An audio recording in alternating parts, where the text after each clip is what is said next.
Hello team, welcome back to stock invest guide.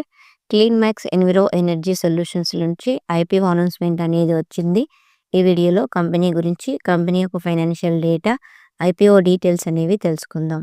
మన ఛానల్లో Nifty 60 days trading journey అనేది start చేసాము. ఒక స్ట్రాటజీని యూస్ చేసి 60 డేస్ అనేది మనము ట్రేడింగ్ చేస్తాము. ఇందులో మీకు ఒక ఇండికేటర్ అనేది యూస్ చేస్తాము. నా స్ట్రాటజీని బేస్ చేసుకొని ఇండికేటర్ అనేది రెడీ చేశాను.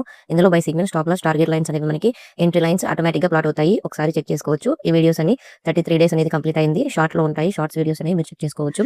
ఈ కంపెనీ ఇండియాలోనే లార్జెస్ట్ కమర్షియల్ మరియు industrial renewable energy provider, supplying renewable power మరియు ఎనర్జీ సర్వీసెస్ని ఈ కంపెనీ ఆఫర్ చేస్తుంది.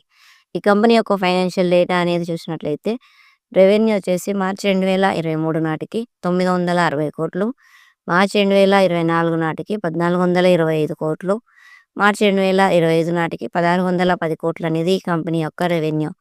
ఇక ప్రాఫిట్స్ అనేవి చూసినట్లయితే మార్చి 2023 నాటికి -59 కోట్లు, మార్చి 2024 నాటికి -37 కోట్లు, మార్చి 2025 నాటికి 19 కోట్లు అనేది ఈ కంపెనీ యొక్క ప్రాఫిట్స్.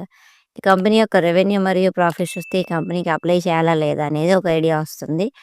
ఇక ఐపీఓ డీటెయిల్స్ అనేవి చూసినట్లయితే ప్రైస్ బ్యాండ్ వచ్చేసి ₹1000 నుంచి ₹1053 పర్ షేర్, లాట్ సైజ్ వచ్చేసి 14 షేర్లు, టోటల్ ఇష్యూ సైజ్ వచ్చేసి 3100 కోట్లు, మినిమం ఇన్వెస్ట్మెంట్ వచ్చేసి ₹14,742, ఐపీఓ ఓపెనింగ్ డేట్ వచ్చేసి ఫిబ్రవరి 23, 2026, ఐపీఓ క్లోజింగ్ డేట్ వచ్చేసి ఫిబ్రవరి 25, 2026, అలాట్మెంట్ డేట్ వచ్చేసి ఫిబ్రవరి 26, 2026, రీఫండ్ డేట్ వచ్చేసి ఫిబ్రవరి 26, 2026. అలాట్ అయిన వాళ్ళకి షేర్స్ అనేవి డిమాట్ అకౌంట్లోకి ఫిబ్రవరి 27న క్రెడిట్ చేస్తారు. లిస్టింగ్ డేట్ వచ్చేసి మార్చి 2, 2026. ఈ స్టాక్ ఎన్ఎస్సి మరియు బిఎస్సిలో లిస్ట్ అవుతుంది.